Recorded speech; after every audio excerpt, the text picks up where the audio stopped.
Welcome to YouTube channel JRF Adda. I am your law educator Vishal sir. कैसे हैं आप लोग?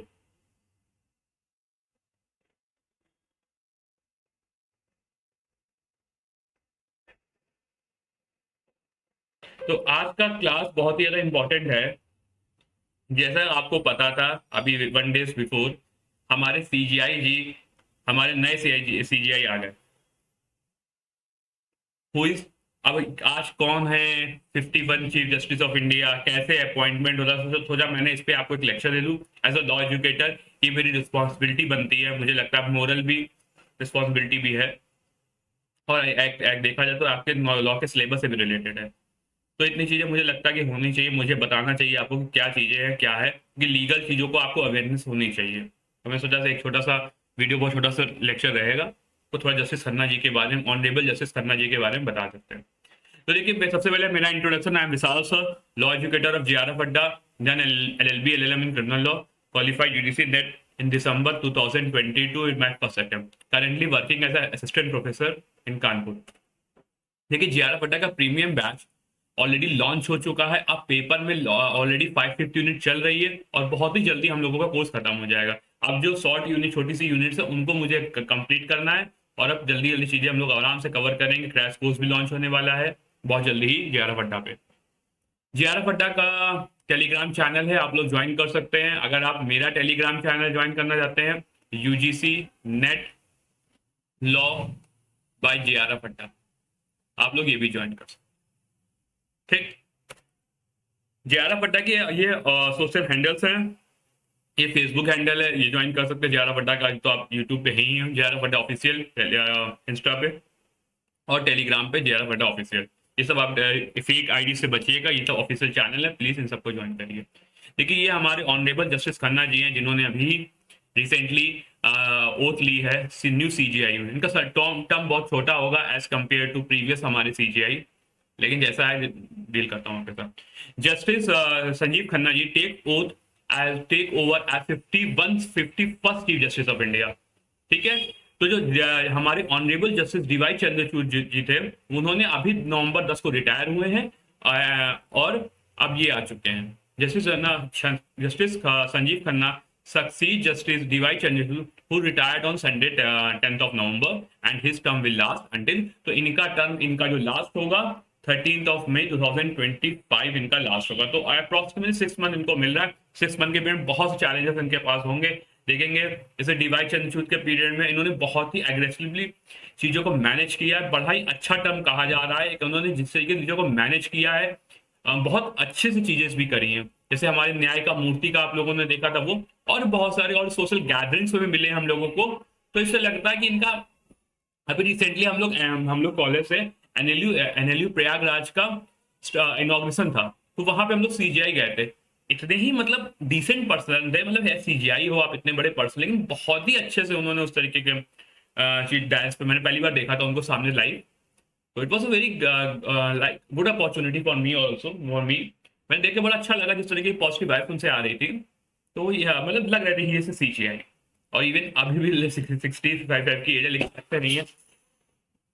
65 की एज है लेकिन लगते नहीं है वो 65। तो वो चीजें हैं। तो आपको जैसे पता है, प्रेसिडेंट द्रौपदी मुर्मू जी ने उनको एडमिनिस्ट्रेट किया था office of chief justice of India तो सुप्रीम कोर्ट जज justice justice Sanjiv Khanna on Monday. तो ऑफिशियली जो देखा जाए तो द्रौपदी मुर्मू जी जो है हमारी जो प्रेसिडेंट है हमारी इंडिया की, इन्होंने ओथ दिलाई है सीजीआई, क्योंकि आपको पता है कि अपॉइंटेड तो ओथ जो है हमारे सीजीआई को प्रेसिडेंट साहब ही दे, प्रेसिडेंट मैडम प्रेसिडेंट ही दिलाते हैं। तो मंडे से इनका टेन्योर चालू हो गया। अब देखिए, सबसे पहला क्वेश्चन आपका आना चाहिए, आपको पता होना चाहिए as a law student, how CJI is important. कोई भी लीगल चीज अगर आपके बैकग्राउंड में हो रही है, तो मेरे हिसाब से आपको उसका अवेयरनेस होना चाहिए, उसके लीगल पीछे की जानकारी और बेसिक चीज आपको पता होनी चाहिए मेरे हिसाब से। तो that's why I made the video. वैसे तो 9:30 रोज हम लोगों का लेक्चर होता है, जिसमें मैं क्वेश्चन आंसर सेशन पूछता हूँ, लेकिन मुझे लगता था कि ये सेशन आज इंपॉर्टेंट है, तो मैं आपके साथ ये सेशन लेके आया हूँ। तो कॉन्स्टिट्यूशन ऑफ इंडिया, देखिए इसमें क्या होता है आपको ऑलरेडी पता है। 124 क्लॉज 2 में अपॉइंटमेंट की बात होती है। यहाँ पे सारे जजेस की अपॉइंटमेंट है, तो वहां पे सीजीआई की भी अपॉइंटमेंट है। अपॉइंटेड कैसे होते हैं? The constitution of India grant power to the president of India to appoint as recommended by the outgoing. जो आउटगोइंग सीजीआई होते हैं वही रिकमेंड करते हैं। जैसे हमारे चंद्रचूड़ जी थे, इन्होंने रिकमेंड किया जस्टिस खन्ना जी को कि अब ये होने चाहिए with a consultation with other जजेस, दूसरे जज जो उनको जरूरत लगे, of the next chief justice who will serve until they reach the, तो वो तब तक करे रहेंगे जब तक उनकी 65 की एज नहीं हो जाती, और are remove by constitutional process of impeachment, या फिर इम्पीचमेंट के द्वारा उनको आर्टिकल 61 में जो इम्पीचमेंट का प्रोसेस है उसके द्वारा इनको हटाया जाए। As per the convention, convention ये देखिए क्या होता है, तो जो सीनियर मोस्ट जज होता है उसी को ये लोग अपॉइंट कर देते हैं, ये एक कन्वेंशन ये चल आ रहा है। लेकिन क्या हुआ, तो 2 बार एन राय के पीरियड में और हंसराज खन्ना जी के पीरियड में, तो वहां पे उन्होंने सीनियोरिटी को ओवरकम कर लिया और उन्होंने कहा सीनियोरिटी की जगह हम लोग मानेंगे कैपेबिलिटी ज्यादा उनकी स्पेशलिस्ट है। इसमें बहुत सारा मतलब ट्राई बड़ा ही मतलब कॉन्स्टिट्यूशनल का बड़ा ही दिक्कतें हुई कि काम में बहुत गलत हुआ है, तो उसके बाद अब वो फिर से चेंज कर दिया गया, अब जो सीनियर मोस्ट होगा उसी को, क्योंकि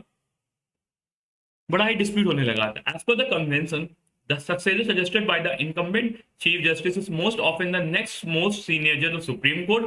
However this convention has been broken twice, लेकिन however जो कन्वेंशन है वो 2 बार तोड़ दिया गया।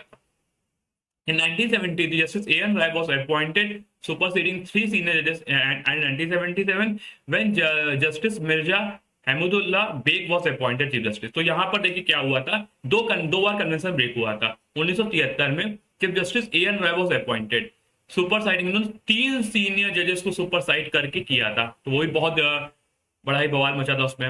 और 1977 जब justice Mirza Himmatullah Beg was appointed superseding justice Hansraj Khanna, तो ये भी बड़ा ही ह्यूमन क्राइम बचा था इसमें। बहुत ही मतलब गलत है ना कि आपने सीनियरिटी बना के रखी, आप कह रहे हो सुप्रीम कोर्ट में कोई जज है, it means he is capable.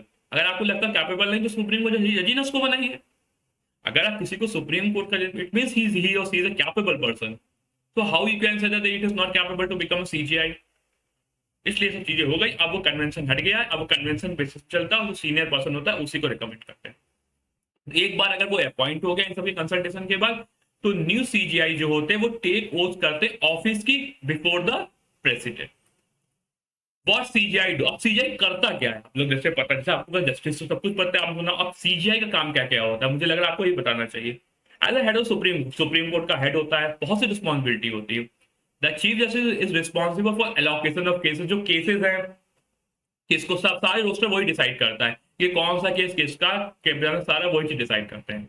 And appointment of constitutional benches that deal with the important matter of law, और जो कॉन्स्टिट्यूशनल बेंचेस है उनका भी वही अपॉइंटमेंट करते हैं कि कौन सी बेंच कहाँ पर डिस्कस करेगी, सब चीजें वही करते हैं।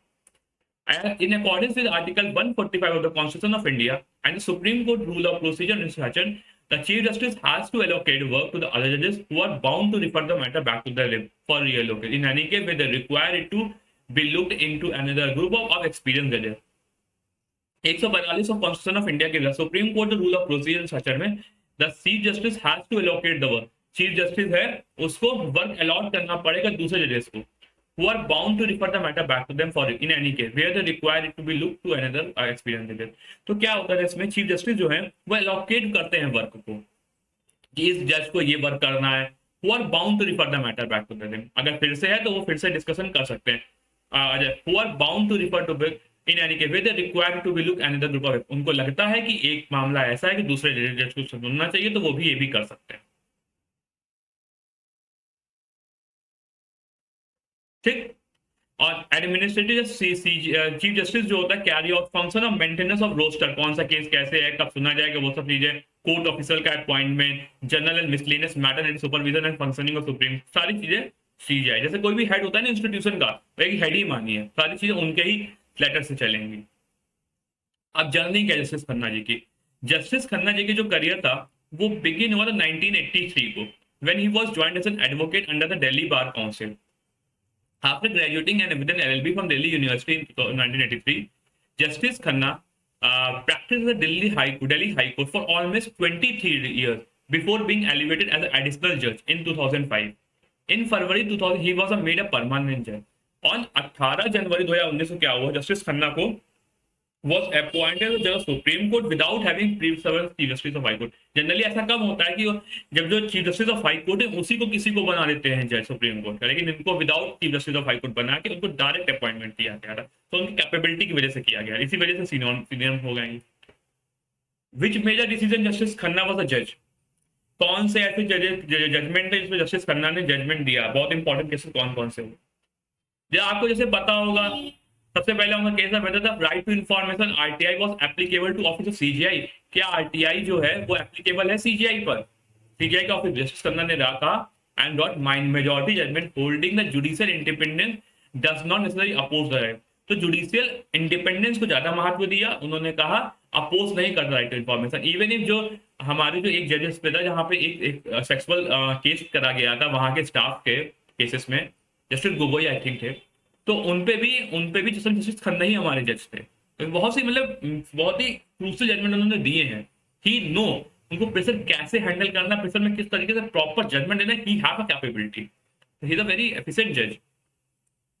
He also ordered the judgment on the behalf of 5 judges when that held the Supreme Court could use its power under the Constitution under Article 142 grant device on the ground the irrevocable breakdown of the marriage। तो इसमें भी अभी उन्होंने judgement दिया था जिन्होंने 5 जजेस bench का था आर्टिकल 142 में। वो भी अब जस्टिस खन्ना ने इवन आर्टिकल 2370 में भी वो पार्ट थे जो जिन्होंने जिसमें उनको हटाया गया, तो मतलब जिसमें ये था क्वेश्चन हुआ था कि आर्टिकल 70 को हटाया गया, सही हटाया गया, तो उसमें भी उन्होंने जजमेंट दिया था। High profile cases, electoral bond scheme पे भी उन्होंने केस दिया था, उसमें भी वो मैटर थे। अभी जो बेल मिली थी इंटरिम बेल अरविंद केजरीवाल, उसमें भी थे। तो मतलब जो मेजर मेजर जजमेंट थे उनको यही देख के अभी जो सीजीआई जो भी होते हैं ना उनको उनकी कैपेबिलिटी को देख के लगाते हैं कि किस जज के पास कितनी कैपेबिलिटी है, किस तरीके से वो प्रेशर को हैंडल करेगा। बड़ा मामला आ गया वो प्रेशर में तो नहीं आ जाएगा, तो सब चीजें देख के वो लगाते हैं। In conclusion, as part of Constitution bench struck down Justice Khanna said curtailing black money is an electoral process, then no connection with that। उन्होंने कहा ब्लैक मनी जो है वो इलेक्टोरल प्रोसेस है, इसका कोई कनेक्शन नहीं है कि पार्टी की आइडेंटिटी से, कोई मतलब नहीं किसने दिया। अब के कौन कौन से केस है जो सीजीआई संजीव खन्ना जब अपने पीरियड में सुनेंगे। अभी एक पहला केस ये हो रहा है challenging the marital exception in criminal law, sedition जो लॉ भी ऐड किया गया फिर कॉन्स्टिट्यूशनल पे, जो आर्टिकल शायद आई थिंक कुछ एक है जो सेडिशन की जगह आया है, मतलब जनरली रिपील हो गया है, उस पर भी 152 आई थिंक है, मुझे याद नहीं पर्टिकुलर आ रहा है, उस पर भी बड़ा क्वेश्चन है, तो वो भी अभी चल रहा है। अभी जो हमारे जो डेनोमिनेशन का है कौन सा केस है, एक अभी और है हमारा वो नहीं कौन सा जो था लेडीज को लेकर था, याद नहीं आ रहा है, उस भी केस बहुत अभी उन्हीं को सुनना है। जैसे बहुत ब्रूटल रेप जो अभी हुआ था वुमेन ट्रेनी डॉक्टर का कोलकाता में, आपको पता नहीं जो वुमेन ट्रेनी डॉक्टर का रेप एंड डेथ कर दिया गया था, वो भी उन्हीं के मामले सुनना है, जहाँ पे नेशनल टास्क फोर्स बनने की बात हुई है, तो सब में उसके बारे में हमको सुनना है। तो बहुत रिपोर्ट्स आ रही, तो आने वाले समय बहुत ही अच्छे से बताइए कैसी चीजें हैं, क्योंकि जब कोई नया जज बनता है ना तो उसको ये कैसा मेंटल है, कैसा वो सुप्रीम कोर्ट को चेंज करना चाहता है, वो सब चीजें दिखती हैं। अभी बिहार कास्ट सेंसस पर वैलिडिटी पे चेक करना है और need and arrest in PML LA case, तो इस पे भी चीजें सुनना है। तो बहुत सब चीजें, तो ये जस्टिस खन्ना जी का पीरियड है। जस्टिस खन्ना जी का पीरियड बहुत ही लाइव लॉ को अच्छे से फॉलो, मतलब किसी भी आप वेबसाइट को अच्छे से फॉलो कर सकते हैं, बहुत समय में जल्दी से चीजें बताएंगे। जस्टिस खन्ना की चीजों को आप जल्दी ऑब्जर्व करिएगा, उनका मेंटल लेवल समझ में आएगा किस तरीके वो जा रहे हैं, और I think he is a very efficient जज। और आपको कौन सा लगता है आप कौन जज नए आने वाले हैं, बताइए इसके बारे में कमेंट बॉक्स में बताइए। ठीक है, तब तक के लिए बाय, बेस्ट ऑफ लक। कल मिलते 9:30 बजे। अब मैं हो सका तो एक दिन कॉन्स्टिट्यूशन लॉ की ऑल क्लासेस करूंगा, उसके बाद एडमिनिस्ट्रेटिव लॉ स्टार्ट करता हूँ। ठीक है, बाय।